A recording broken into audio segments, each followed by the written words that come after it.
Good afternoon, and thank you for joining us for today's Tourism Talk webinar series presented by the Arizona Lodging and Tourism Association. Today's focus is going to be on a critical segment of the travel and tourism industry, and that is group and business travel.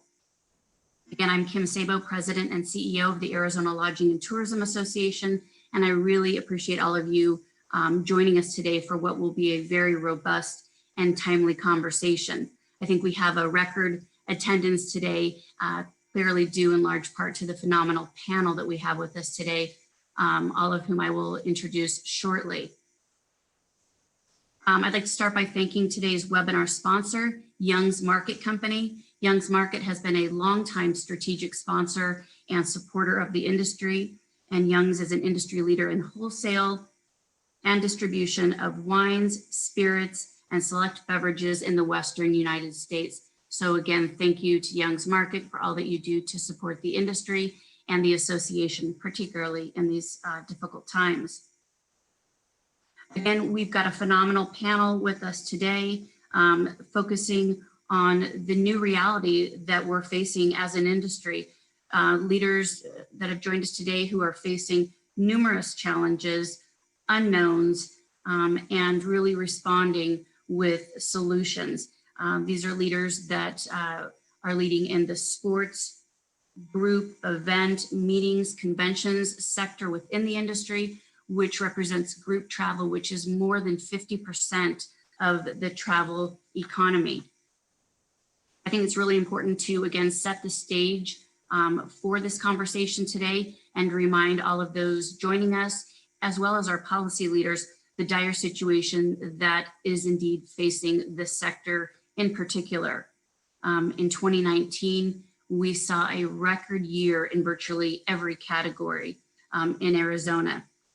We went from record highs in job creation in 2019. Just to recap, this industry represented over 194,000 direct jobs.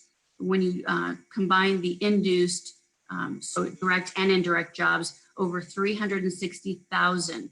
2019, we saw 46.8 million overnight visitors, and that represented $25.6 billion in visitor spending. That equals $70 million per day in visitor spending. So staggering numbers that we're talking about.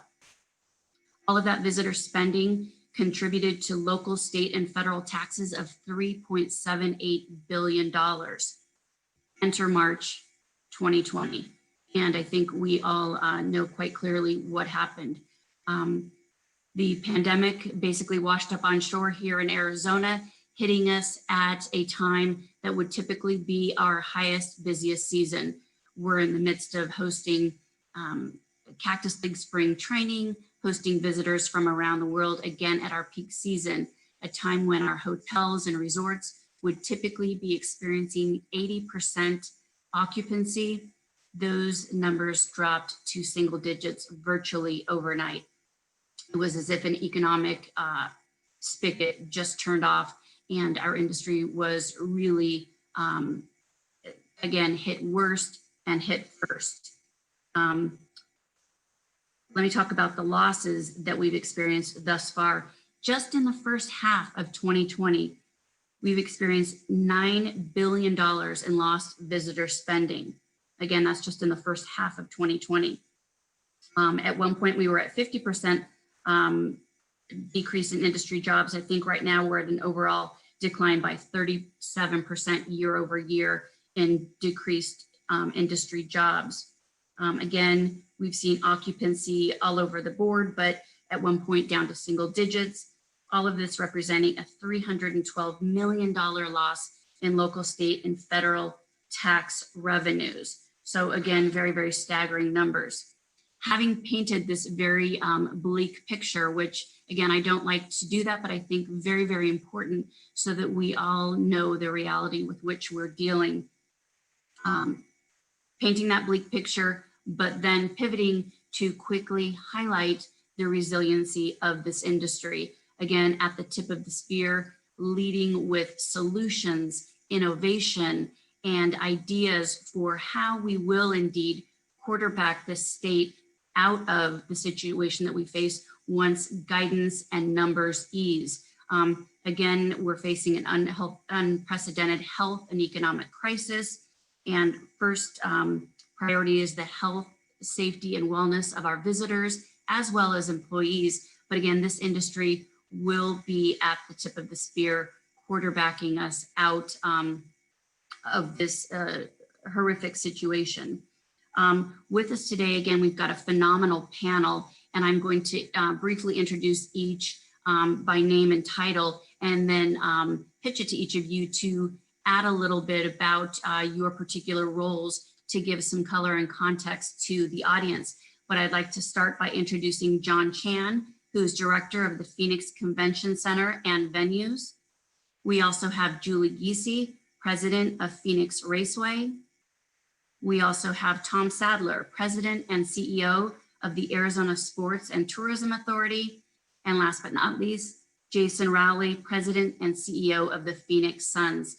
Thank you all so much for joining us today for this very, very important and timely topic, the future of group and business travel. If I could go to you, again, I'll start with John. I'd love you just to give our audience a quick overview of your role and your role and responsibilities and what that entails at the Convention Center. Thank you, Kim, and good afternoon, everybody. It's a pleasure to be with you today. My name is John Chan. I'm the director of the Phoenix Convention Center, and under my responsibility includes our convention facility. So we have about 1 million square feet of rentable meeting and exhibition space. I also oversee the Symphony Hall and the historic Orpheum Theater, as well as 7 parking garages in the downtown area. So I've been with the city for just a little over 28 years, but came over to the Convention Center first in 2009. And it's been just a wonderful experience to work in this industry for the past decade, and really enjoy working with all of you.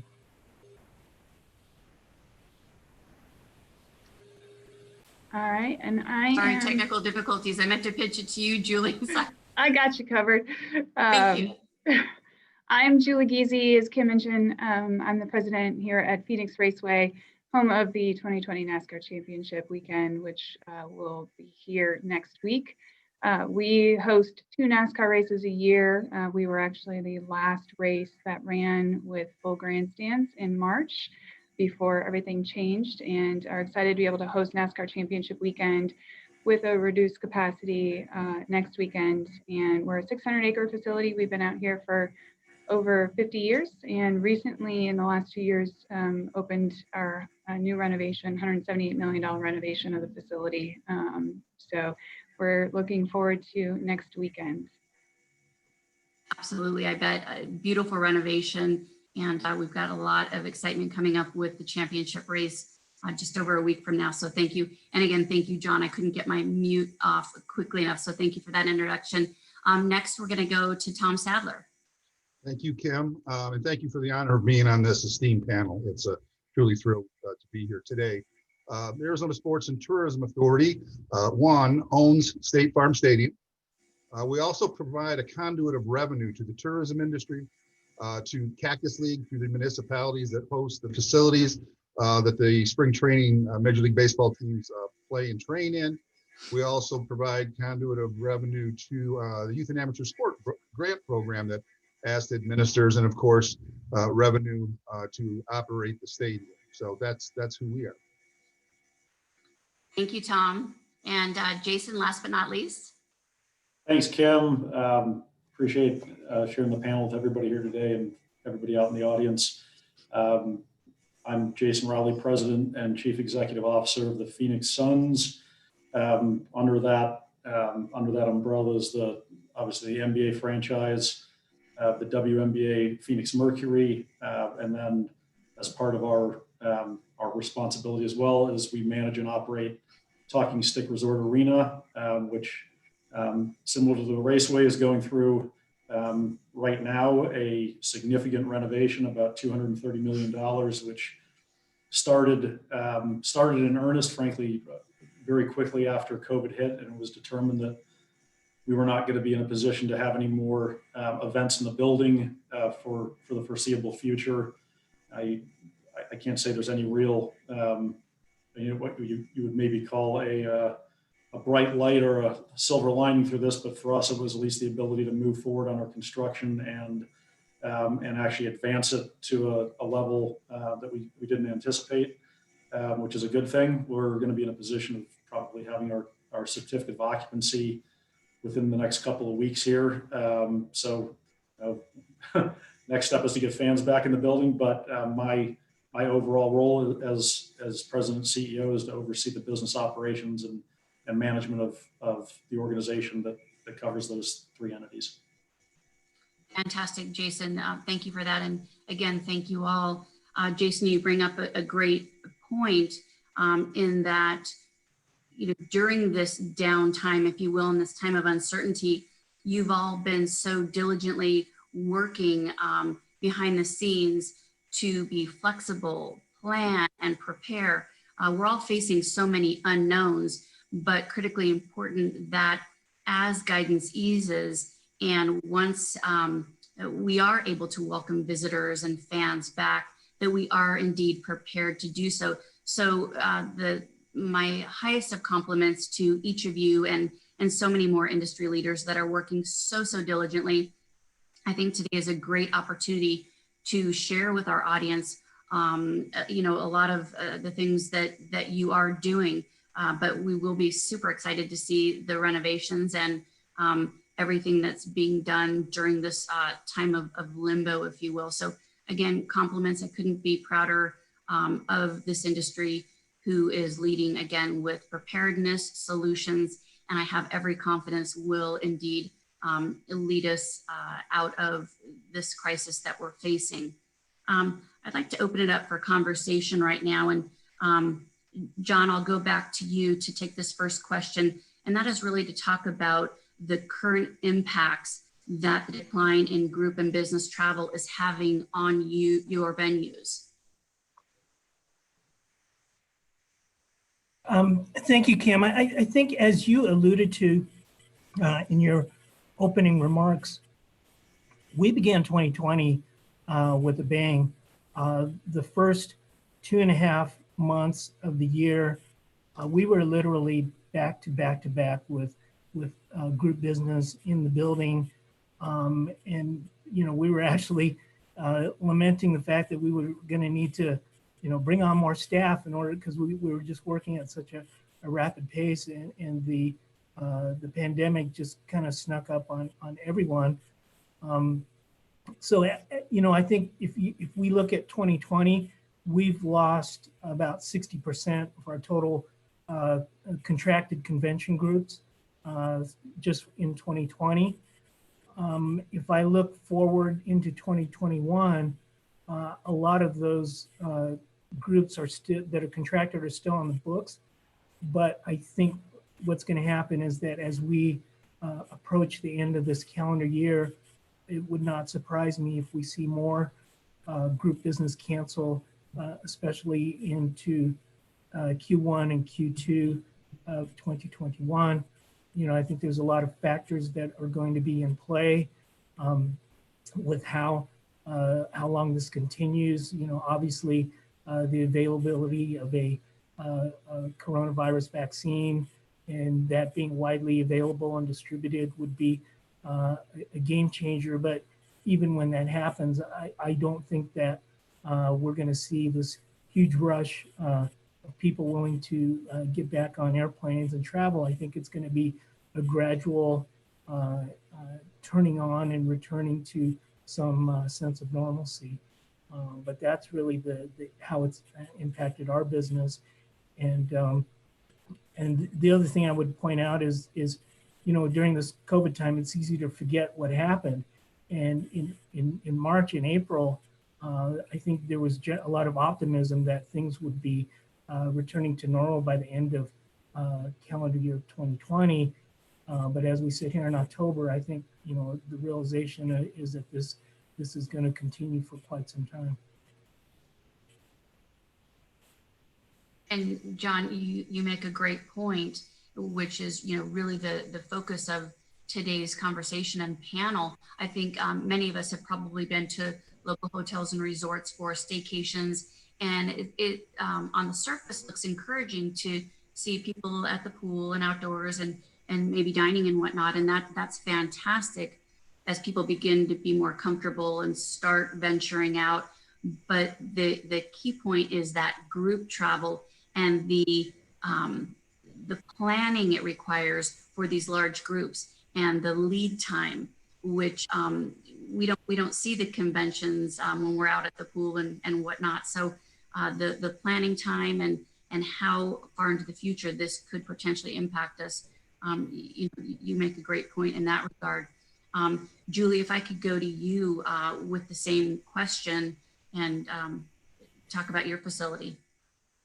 Absolutely. I think John mentioned the optimism as we went through the summer months. I mean, obviously with us, we were able to run our March NASCAR race as planned. And going into November, I think we all just watched and waited and learned. And for us, our biggest impact obviously is what the event will look like next week. It's a reduced capacity. We went into the beginning of the year. We announced this event over a year and a half ago with NASCAR moving its championship to Phoenix Raceway for the first time that it's moved actually in 18 years. So a significant move for our industry, obviously a tremendous opportunity for Phoenix Raceway and the city of Avondale and the state of Arizona. So for us, that's our biggest impact. We've seen it from a rental perspective. I think where we have seen some benefit is the fact that we are an outdoor venue. And Kim, you talk about seeing people outside.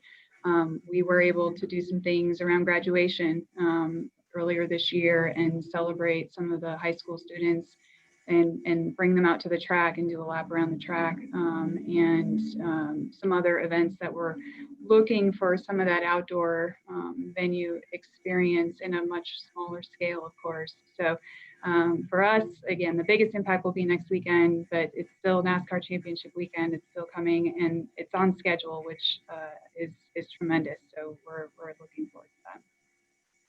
Well, we're super excited for that great opportunity for the state to be able to host that. And I'm going to come back to you in a little bit just to talk about your success in getting spectators, if you will, and what that looks like. But I'll come back to that momentarily. I'm going to pivot over to Tom. And Tom, congrats to you and the efforts of the stadium and ASTA. Great win last weekend. And I know it was the first time beyond family that you opened up the stadium. So maybe you can talk about, well, let's go back to my first question and then we'll pivot to that. But I wanted to congratulate the stadium and the Cardinals. Absolutely. I'd like to take some credit for that, but I can't. It was all the Arizona Cardinals. What a historic win for them. As it relates to the stadium, we host about 120 events a year. 90% of those are non-football. And we believe and know that we contribute to the state's tourism economy greatly through all of those events aren't just built around the local community coming, but regional and national. And so we try and program the building on non-football weekends to bring a cross-section of folks to this region, to the state of Arizona. And like John's shop, when we were headed toward the end of our fiscal year, and our fiscal year ends June 30th at the beginning of this calendar year, we were on a record pace in terms of revenue generation through the things that we were doing and through the tourism dollars that we get through Prop 302. And then, as you know, everything came to a screeching halt. And we were very fortunate that most of our hay was already in the barn to get us through the rest of the fiscal year. And then we had to start to look to plan for the next fiscal year. And we took a very conservative view of all of our revenue streams and a realistic view of what we might or might not host in the way of events. And so we really weren't planning on hosting anything in these first 6 months, July through December, other than potentially Cardinal football games with limited to no attendance. But what we also did in preparing to host those events and potentially others, and we have had a couple others, is we worked very hard with our management company with the Arizona Cardinals, which means the NFL, to put together a very comprehensive program that allows us to execute COVID protocols at the highest level. It's a blend of what ASM has done internationally with their Venue Shield program and what the NFL has put together through their best practices. So it's kind of merged those two, the best of both worlds. And we've been executing that at the highest level. And as you said, Sunday we were allowed to have more than just family and friends of coaches and players. They actually opened it up to some season ticket holders for them to come in. And I'm happy to report that everything went very well. But the point is, it's just not the protocols, it's the infrastructure that you have to acquire and procure. I think we're probably north of a couple $1 million in things that we're doing at the stadium. And folks might say, well, what is all that for? Well, we need to make this a touchless experience so folks don't have to exchange cash at the concession stands, or should I start back up there? There's no exchange of anything as they come through the gates into the parking lot, as they come through into the stadium with their ticket, as they purchase food and beverage or merchandise, or if they're in the restrooms. We're trying to make it a touch-free environment, thereby hopefully beginning to establish, as the rest of my colleagues are, consumer confidence to those guests that come to your facility, knowing that you're on the leading edge of technology and understanding, because I think somebody said earlier, even when this does open up, there still may be some people a little leery. And I know our colleagues in the hotel industry are going through the very same thing right now. And so that's what we've done. We've prepared to the best we can to host what we can right now and into 2021, but really with our eyes on when we get to fully open up, be able to convey and communicate to the general public that this is a safe place to come to and enjoy yourself. Well, you're doing a phenomenal job there at the stadium. And as you mentioned, as president and CEO of ASDA, that goes beyond the stadium to Cactus League and youth and amateur sports. So many things that you cover, and compliments and congratulations to you. One thing that you did mention was the expense and the efforts going into basically invest in modernizations that will be required in this new reality that we face. So while you're feeling the deep economic impacts of the decline in visitors and hosting events, it's a double whammy, because I bet you're faced, as you mentioned, with millions and millions of investments in modernizing to prepare. So again, so proud and honored, and I can't tell this story enough. I just think it's so important for policy leaders to know the efforts going on right now to position the state, our venues, our attractions, so that we are leading the charge when we recover. So Jason, I'll go to you with the same question. How is the decline of group and business travel impacting the Suns and the arena? Timing is everything, and we were fortunate, as much as anybody can be fortunate through this whole thing, that when this hit towards the end of our last season, we only had about, at that time, 6 home games left here in the arena. And then because we were already scheduled to be shut down for the summer with our construction on the forefront, we were fortunate enough that we didn't have a whole bunch of, actually we had none. We had nothing planned in the building for the summer months. So for the initial piece of it, we were able to really get through our fiscal year, which also ends June 30th.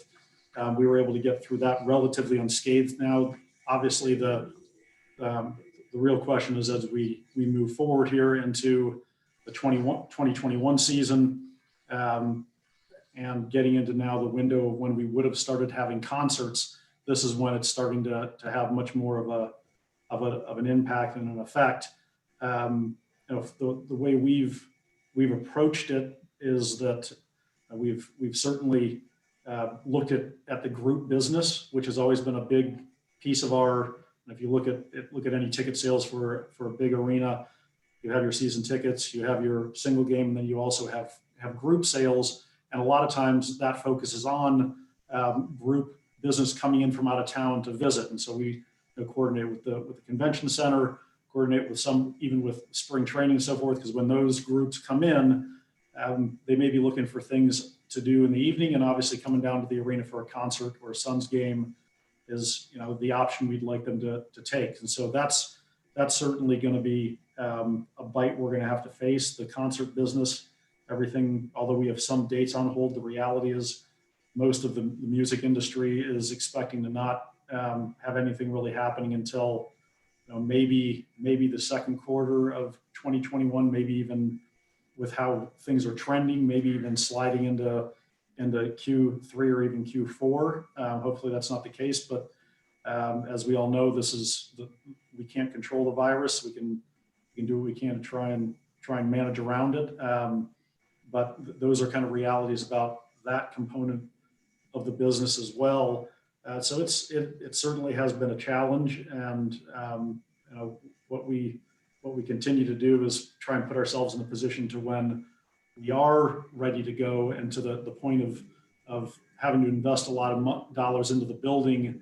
Again, timing kind of fell in our favor, that because we were going through this renovation and COVID hit at the beginning of it, we've been able to factor in some of these things into our planning, and I'm very appreciative of our design team and our construction team and our consultants, and then our team individually who works for us inside this building, that we were able to pivot on some of these things and create some of these things that are going to need to be a touchless environment, going to a cash-free situation, going to where we have mobile ticketing, so nobody has to worry about a paper ticket. All of those components, utilizing ultraviolet lighting, better ventilation, all these things we've been able to factor into our planning for reopening the building.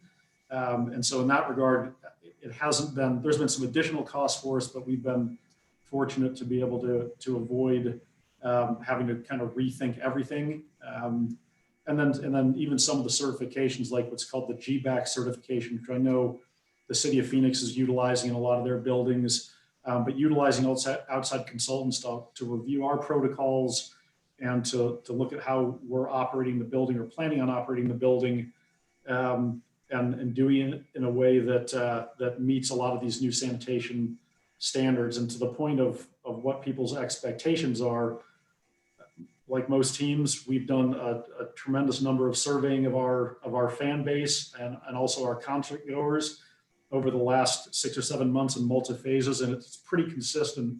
That I'll tell you, you got like a third of people would show up to an event right now, and COVID be damned.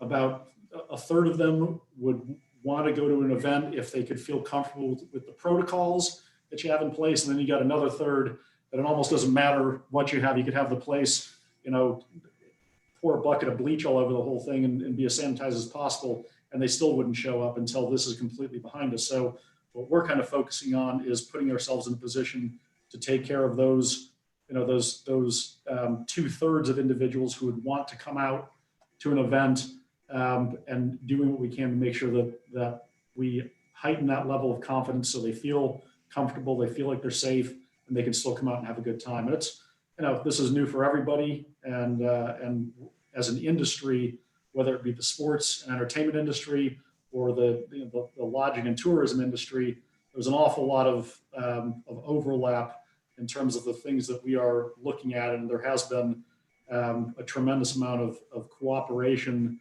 and thought leadership out of both industries, which has been terrific to see. Well, again, compliments to everything you're doing, and you provide me with the perfect transition, and you really touched upon this, and that is establishing or reestablishing consumer confidence and how important that is going to be moving forward. You talk about your groups that would like to go, won't go. You segmented it beautifully, and it's so interesting. So the question is, how do we collectively as an industry really come together to reestablish that consumer confidence and let visitors know that it is safe indeed to visit, come into our venues, and what are we doing to reestablish that? John, I'm going to go to you because I want to compliment the Convention Center. If I have this correct, the Convention Center was the first public venue in Arizona to receive the GBAC Star accreditation that Jason referenced. So gold standard of safe venues. So compliments for that achievement. Can you talk a little bit about what the Convention Center is doing to reestablish that consumer confidence? Obviously starting with the award, but what went into that, and what is going into that moving forward? Yes, Kim. So I think that's one of the things that everybody's kind of identified early on is that building that confidence in safe venues and being able to meet safely again was of utmost importance. And how better to accomplish that than through some third-party validation. So it was a comprehensive process that we went through as a part of this accreditation. Involves a lot of training with our staff. And so, we have a pretty rigorous training protocols that we establish for all of our staff and service partners. We've purchased a lot of new equipment that we didn't own at the beginning of the year, like, electrostatic sprayers. We have a whole arsenal of electrostatic equipment, whether it's handheld, backpack, or canisters. Scrubbers with UV light technology, upgraded our filtration system. So there's a lot of things that we did as part of this accreditation process. And I know there's a lot of your members perhaps that are considering and looking into the GBAC accreditation, and we would be happy to sit down and discuss with anybody, the application process and what it takes and what our experience was. Because there's a lot of things that are really effective and there's some that aren't, and you have to be able to separate that. If you're like me, you could probably get a dozen emails a day from vendors that claim to have the latest and greatest thing that kills coronavirus. So everybody's smiling because they get the same emails that I do. And so we're really pleased to kind of be first out of the gate with this. I welcome them all as members. Thanks, John. I'm going to transition to Julie with the championship race just over a week away. I have no doubt that you've just gone above and beyond in establishing consumer confidence. So can you talk a little bit about what you've done? Absolutely. For all of us, providing that safe experience is the top priority, and that is how we've approached this event weekend. NASCAR has been back racing since May, and we've welcomed fans back since June. And that has really allowed us to learn and understand what some of our other properties have been doing and applying those to what we're doing here at Phoenix Raceway. There are a lot of things that our fans will see as they're attending all the new protocols, whether it's face masks, social distancing requirements. Several have talked already about the cashless and contactless experience. That is obviously a tremendous priority for us. We will be doing temperature screenings at the gates as well as in our campgrounds as you arrive. But I think, as John mentioned, there's so much that goes on behind the scenes that our fans aren't ever going to see. Whether it's our cleaning partners coming in and each night after the grandstands, how we're putting our industry in a bubble and keeping them separated from our consumers. And there's a lot of HVAC, and there's so many things that no one's going to see, but it all adds up to continuing to provide that safe experience. I think our fans are going to see a different experience. We've been working really hard to make sure they understand what to expect when they get here. One thing that we have changed that is probably one of our more significant ones. Our fans in the past used to be able to bring a cooler in. And this event, we will not be doing that, just to, again, create that contactless experience as they come through the gates from a security check perspective.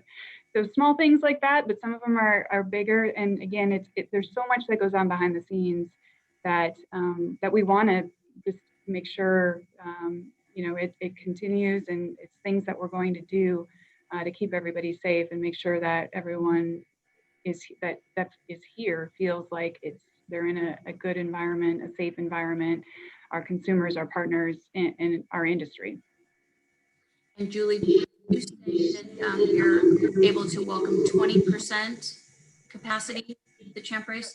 That represents about how many people? Just under 10,000. That's exciting. Fantastic. Great. Tom, we'll go to you with the same question. Yeah, well, we've covered, I think, just about everything. Jason's answer to John and Julie.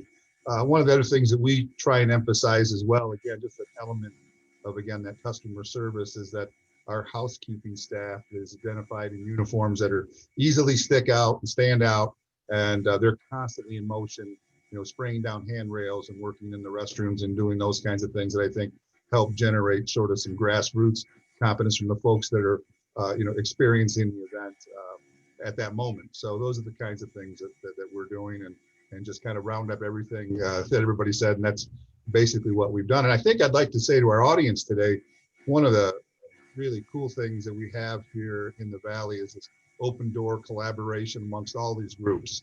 I wouldn't have any hesitation to call Jason or Julie or John and vice versa, talk about, hey, what are you doing? Hey, can I send some staff out to watch that? Now, we haven't done a whole heck of a lot of that yet, but I know it's there. I think our call on Monday, I think Julie offered that up. And so I think the community teamwork that we're engaged with will also help us, again, get as far as we can right now with what we're able to do, and then come out of this with a bang when it's time. So Jason, you sort of kicked off this topic. I don't know if you have anything to add before I segue. No, I think we probably hit on this one. Well, so Tom, you teed this up beautifully, and the association is getting calls daily with questions on guidance and how to sort of run all the traps, if you will. And John, not to leapfrog over you, but I would love to go to Julie on this, because you did a phenomenal job in cooperation with the city of Avondale and with the state in getting this increased attendance, if you will. So I know that a lot of people have questions. A lot of our businesses are trying to navigate this labyrinth, if you will. So maybe you can share with the audience some of the lessons learned, best practices, and how you were so successful. Absolutely. So I think all of us on this call are familiar with the Governor's Executive Order 2020-43, which gave the approval authority for events over 50 to the local municipalities. So for us, that is the city of Avondale. And we worked with them on all of our protocols. And again, we've had a lot of information from our partners at NASCAR as they have continued to run races this summer, worked through that with them. And in tandem with that, we were obviously we made sure that we were keeping in touch with Maricopa County as well as the governor's office and providing updates. And as those conversations were going, ultimately the approval came through the city of Avondale.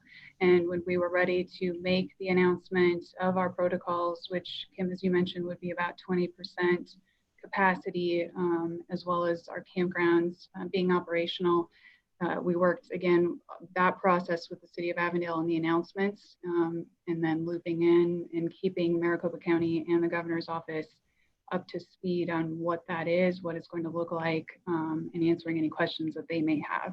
So for us, the city of Avondale was instrumental based on the governor's guidance. Fantastic. That was just again, I keep saying congratulations, because so impressive with navigating all these unknowns. So job well done. We will be so excited to see how everything goes with the Champ Race. John, I'll go to you with regard to maybe advice, best practices, lessons learned for the audience about how to navigate guidance. Oh, you're on mute. It's contagious. I did it. Sorry about that. Yes, we continue to operate under same executive order 2043. But I think, since that was put into place, we've had a couple of events that we've hosted here, where we've demonstrated that we can safely hold events under this criteria. So a great example is the bar exam that was held over the summer. We worked with the state Supreme Court on developing a safety plan for their event. We, in the spirit of partnership, we significantly expanded the footprint of their event at the same cost. So they were able to put together, a properly physically distanced event. And that had more than 400 people over 2 days. And so that's, something that we like to point to as an example of something that we're able to safely do and have hosted without any issues. And I think that's kind of the thing that we'd like to be able to do more of those types of events under those guidance. And Tom, I'll go to you with that same thing, maybe reflecting on the most recent home game and kind of lessons learned and things to look to implement moving forward.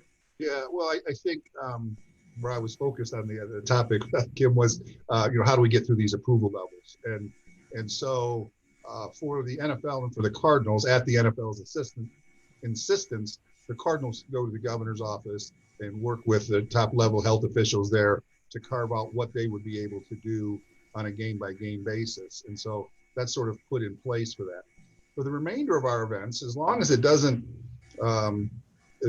violate an executive order from the governor, and there are various categories of events, there's retail and others that ask them, because we're a municipal corporation, they have really put the onus on us to make decisions on what events we are going to host. And so we haven't had to make too many decisions, unfortunately, but some are coming up, and there are some events that I think with the protocols we have in place at the highest level, just transfer those over to maybe a consumer show. That would be something that ASTA would consider approving and moving on. Again, there's no playbook for this. And I don't mean to state the obvious, and none of us have been through this before, including our state officials who are doing a Herculean task of trying to manage this pandemic and yet still deal with how and when we're able to open up facilities. And it's just it's a tough thing. It's new for all of us, but that's where we are on those kinds of approvals. Definitely uncharted territories and changing day to day. So I know that we all have to remain flexible, nimble, and innovative. Jason, I'm going to go to you. You had mentioned, the importance of timing and how where you were in your season when this hit. And I'd also like to talk about, the arena from a timing perspective with regard to readiness. When will the renovations be ready, if you will? And I guess from a timing perspective, what do you anticipate moving forward? Sure. So because of the ability to move our construction timing up to a certain degree, we will be pretty close to having a certificate of occupancy, if not having a C of O, at least a temporary one. We're targeting the second week of November, might slide a week or two after that. But be that as it may, call it within the next month, we're pretty confident that's where we're gonna be. That will be about 80% of the overall renovation, and the remainder of the work to be done will be on our suite levels, which will be in the following summer, although we will not have to shut the building down for that work. So for us, to kind of tie back into getting through approvals and working with the municipalities or the state, I want to echo what Tom just said there, that the folks in government at whatever levels, you can criticize them all you want, but at the end of the day, they've been having to, we focus on our industry and our problems. They have to focus on every industry and every problem. So you got to really give them credit for working through some very difficult situations. And overall, I think as a state, even though we did have our peaks, certainly we've fared better than some others have. My view of it is, and how we've approached it is working with the city and working with the state and working with the county as partners on the front end, so that there's no surprises when we get to the point to where we can have fans in the building, and our league makes a decision on when the 2021 season is going to start. Normally, it would have already started. We'd be, today is October 28th. We would literally normally be having our first home game somewhere between today and the 1st of November. So, we are clearly going to be sliding it some. But at the end of the day, we got to balance what the NBA will allow us to do. And if you think about an arena as compared to an open air racetrack or an open air stadium, and you think about basketball, you have fans that are right on top of players, and that spacing is something that has to be accounted for in terms of safety as well. So we're certainly looking at those things. But first and foremost, it's going to be the league kind of telling us what the minimum standards have to be, and then working with the city and the county and the state, and primarily the city for approval process to make sure that the protocols we have in place that they're comfortable with, whether it be to have no fans in the building or to have whatever percentage the city thinks is viable based on the protocols we have.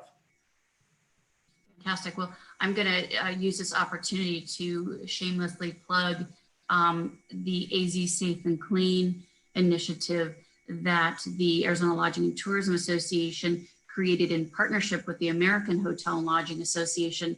And again, it's a self-certification, but it's based on an extensive list of protocols that were compiled by all the national hotel brands in collaboration with the CDC and beyond.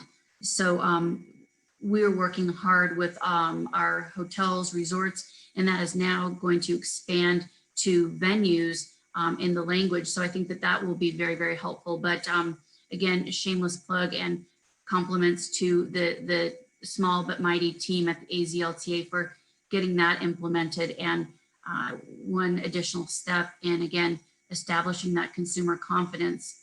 I like to sort of pivot because you all are doing such a phenomenal job of implementing rigorous standards and protocols. And I like to say that this industry is indeed the gold standard. Having said that, there are outside pressures to sort of add layers to that would make it increasingly more difficult for us right now to recover. But I guess I'll go back to, not to put you on the spot, John, but you did talk about the rigorous training that is in place. And I think we cannot miss the opportunity to, again, beat that drum to policy makers, leaders, to talk about the processes that are already in place and the solutions that the industry is leading with, not only from protecting our visitors, but our employees. We've got our employees are the heart of our industry, and their safety and wellness is of paramount importance. So just want to take the opportunity, I'll open this up to anybody, to talk about the training that is in place that I think we're leading with. I did pitch it to John, so John, I'll go to you, but then I want to open it up to anybody else who'd like to comment on that. Yeah, Kim, I think, from what I can see, I think that our industry is very aware of that, especially training our staff and what they need to do to protect themselves. And not only do we have our own training program, but even our service partners. So for example, the catering company, they have their corporate training program that trickles down to their staff too. So it's not just our building that's doing the training. It's all of our partners that have their own individual training programs in place. And as Julie mentioned, a lot of that stuff just happens behind the scenes. And so maybe we need to do a better job of conveying, to our customers or policymakers that these are things that we are doing as a part of our reopening plans. So if I could jump in, Please. A couple of things happened at State Farm Stadium. One is that the employees that are going to be working a particular event have to execute a form and has to be on file with us that they're confirming that they have been through training and that they've received it. and they're aware of what their responsibilities and what those protocols are. Two, there's also a health screening form that they have to fill out a day, like could be the day of the event, the day before, that they have to submit in order to gain access to the stadium. And then three, one of the things that ASM, which is the management company for the building, has just started doing, and that is surveying the cross section of employees that we have here, right? We have ASM, we have SAFE, who handles our guest services, we have Craft Culinary, who handles our food and beverage, and they're sending out surveys to all these employees and asking them questions about their experience and how safe they feel, so that we can follow it up and tighten down from that angle as well. Julie and or Jason. We're very similar to what Tom was just talking about, almost exactly the same process that we have here for next weekend. So I don't really have anything additional. It's almost exactly the same thing. Same thing here. We were, again, because we were already planning on being shut down to the summer and having to go through a fair amount of retraining of our staff for the new building. This is just another layer of it that obviously is being implemented. Great. We've got a few more minutes, so I am going to go to the Q&A, some questions that have been submitted. And really, I think we've touched on many of the questions that have been posed, but I'm hearing here or seeing a lot of our properties have indeed been reinvesting in this quote off season, if you will, to prepare and be in a position to recapture market share once we open up with regard to welcoming numbers. And the question is, how do we get that infrastructure investment back? So I guess that, that would be more along the lines of the state investing in tourism promotion, investing so that the ROI, we realize the ROI. I think that the data is undeniable that investing in tourism promotion yields a tremendous ROI. I think the last number I saw from Rounds Consulting was for every dollar invested, it is 10 returned. I think it could even be higher than that. I'm probably understating that. But I'd like to quickly get anybody who's open to jumping in, your thoughts on the importance of tourism promotion. I think that's, you're going to have to get to the point where you are trying to influence and convince people from other states, other regions that have had different experiences with COVID and different levels of sensitivity to it in terms of their approach and their level of comfort, to be comfortable getting on a plane and coming here and enjoying the things that we all know have historically been the things that you enjoy about Arizona. And I don't think going out and saying, hey, our state is safer than yours, come on down, is going to be the way to approach it. It's going to take a little bit of time and certainly some creativity and certainly some investment in telling that message. But I think you definitely have to, you got to know that there'll be, every other state is going to be in a similar position and going to want to be driving, the traffic towards their states. We're going to be facing a lot of that competition. And so we just have to have a better message than others. And I will tell you this, when I get on some of these calls with the league and the other team presidents, you're basically on this Zoom with 28 other markets across the country that all have different kind of attitudes and experiences relative to COVID. And what I take away from that is that what we say and do about Arizona relative to attracting people here has to be very unique to us, because again, people are just going to have that outlook that is very much dictated by where they've spent their time during this disaster. So it's going to take some money and some creativity for sure, but I'd put us up against anybody. Absolutely. If I could echo what Jason's saying as it relates to tourism promotion, as we get further into this, we start to see the end of this with the vaccine and the protocol and the sort of therapies for folks who have COVID, and we start to see the end. We need to be poised as a state to jump on this, to message to all markets, regional and international, that we're open for business, we're safe, and that's going to take dollars that's going to need to be poured into tourism, and be ready to do that as soon as possible and be ready to go when it's time to happen. So that's just my opinion. Kim, I would say now is the time that we need to double down our efforts as far as promotion. Arizona is a top visitor destination for the entire country, and I think we've got a lot of positives to sell.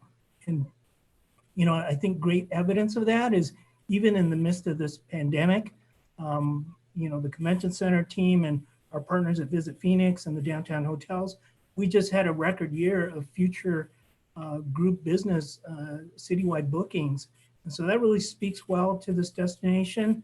The fact that we are in line to host another Super Bowl and a men's Final Four, and just recently went through virtual site tours and won the women's Final Four. I mean, I think that just is all very positive things about our destination. And so now's the time to really push that. And in the meanwhile, we all just have to figure out how we ride out the storm until we get through the end of the tunnel. Yeah, I just echo what everyone's saying. I mean, Kim, you opened up talking about the record year that we had coming into this year. And so again, that shows what Arizona is and can do. And I think what we've all been doing, leaning on each other and supporting one another and learning from one another, is incredibly important. And that will help get us through this as we look ahead to getting back to whatever the new normal is. Absolutely. I agree with all of you. And I think each of you has such important points. And to sort of wrap the session, back to doubling down at this time and coming together as an industry. It's the whole saying, stronger together. And again, I started with compliments, and I'm going to end with compliments to each of you and to each of our businesses. I think we are, again, leading with solutions, with resiliency, with preparedness, and every year over year, advocating for increased investment in tourism promotion to be able to tell the amazing stories of what we are doing. Now, most importantly, is the most important time of all, because of, as you mentioned, all the things that we're doing behind the scenes to prepare and plan and position Arizona to be in the catbird position, if you will, for market share and recovery. As you mentioned, Jason, probably not the best messaging to say we do it better than you, but we do. We know that. But our message can be better than the others, because I think that it is about messaging and telling our story of the amazing things we're doing. Thanks to each of you for sharing what you're doing. Really appreciate it. And again, couldn't be prouder to be in my role working with this phenomenal industry and all of our businesses and our leaders. I want to again thank you. Thanks to each of you for joining us today for this great conversation, and thanks to Young's Market Company for making it possible.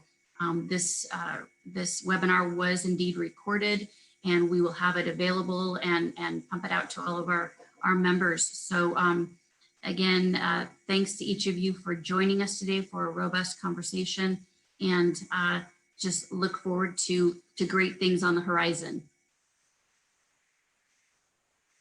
Thanks to everybody. Have a great afternoon.